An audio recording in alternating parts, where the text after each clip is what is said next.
Alright, so here we're doing today a walk around of my 2004 model Porsche Cayenne, non-turbo, so it's just an NA version.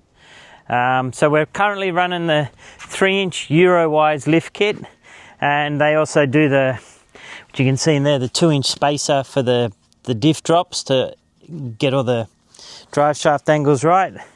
18-inch ox wheels. We're running a 275/70/18 Kumo AT51 tyre, so it's equivalent of just over 33 inches, but they're only 11 inches wide, so I like the narrower tyre. What else have we done? Rear bar we made, which has been adapted to the factory tow bar, so give us a lot more clearance, some decent toe points, and the bumper delete. The exhaust, we made our customary racy teardrop tips. There's one out each side with the alloy surround. What else is there?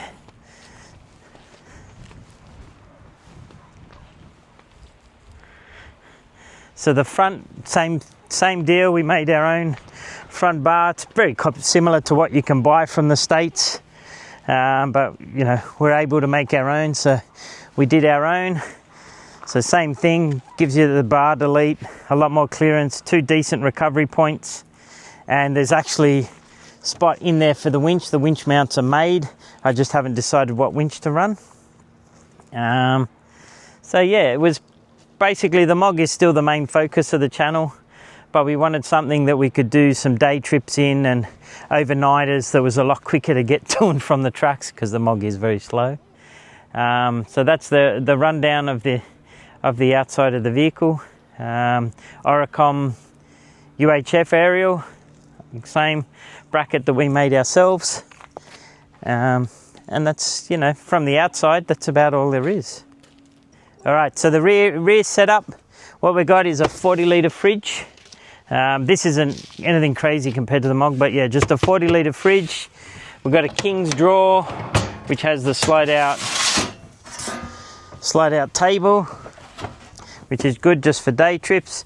We've got a 100 amp hour Voltex lithium battery, which runs the fridge for a few days without any dramas. There's a DC charger in front of that, and also has a solar input, so perfect for making lunches and even dinners and stuff for our overnight stuff. And recovery bag, which we're going to get into now. The guys at George 4x4, they've supported the channel for, you know, a while now. They jumped on board when we did the Cape York trip in the MOG.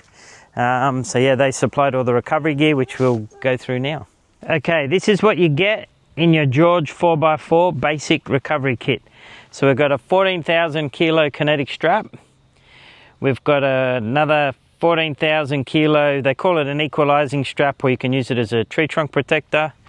A couple of cable protectors while you're winching, gloves. 12,000, no, what do we got here? We've got a 19,000 kilo soft shackle, 2 of those. And then you've got a 15,000 kilo soft shackle, 2 of those. Winch recovery dampener for the cable, and a bag, all neatly packs away in the bag. I'll put a link in the description as to what the kit is. But if you need your recovery gear, anything, he's very knowledgeable, very good to deal with. Hit him up if you need anything. So for those who know nothing about the Porsche Cayenne, so as I said earlier, this has the 4.5 litre NA V8. Depending who you speak to and what do you read, they make, you know, 360 odd horsepower factory.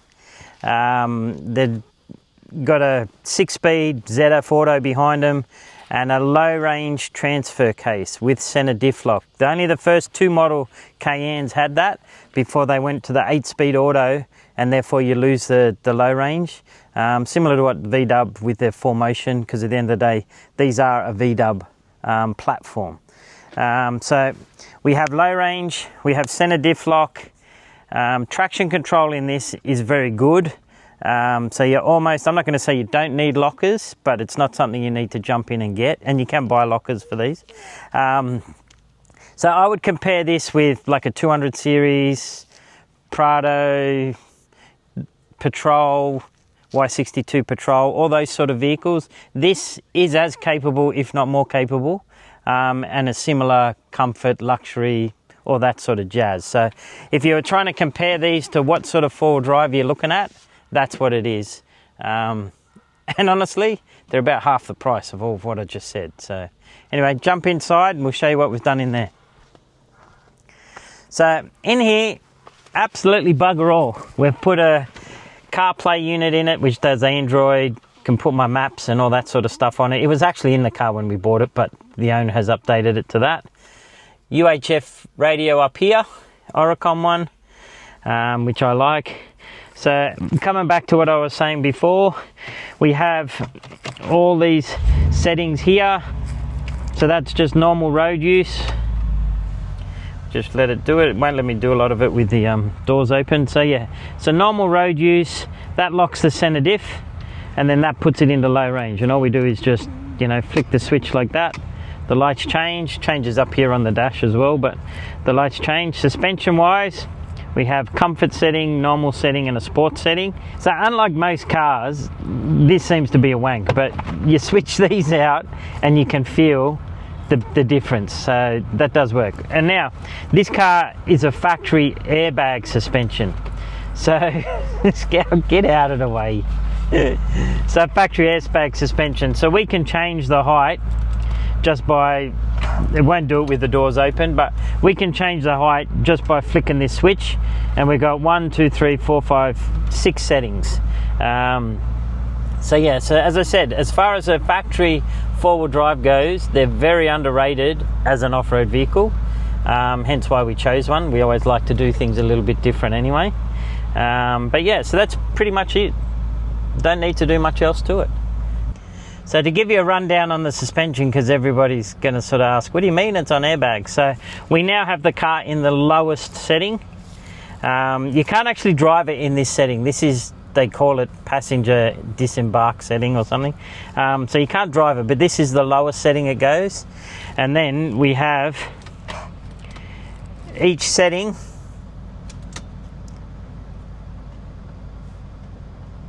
as we go up. So this is where I would drive it on road most of the time, this height. And then this is what I would drive normally off-road for most things, because then we still get a reasonable amount of travel upwards and downwards. And then this maximum height will automatically bring on the center diff lock, because it seems to think you're in the shit and you need it. So that, still going up, still going up.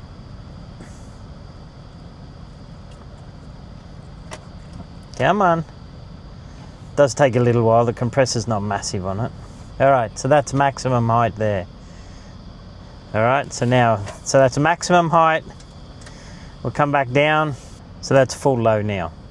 So there we go. So that's what this car, and you can also buy these, come in a coil, like a coil-over strut arrangement, if you're not interested in the airbags.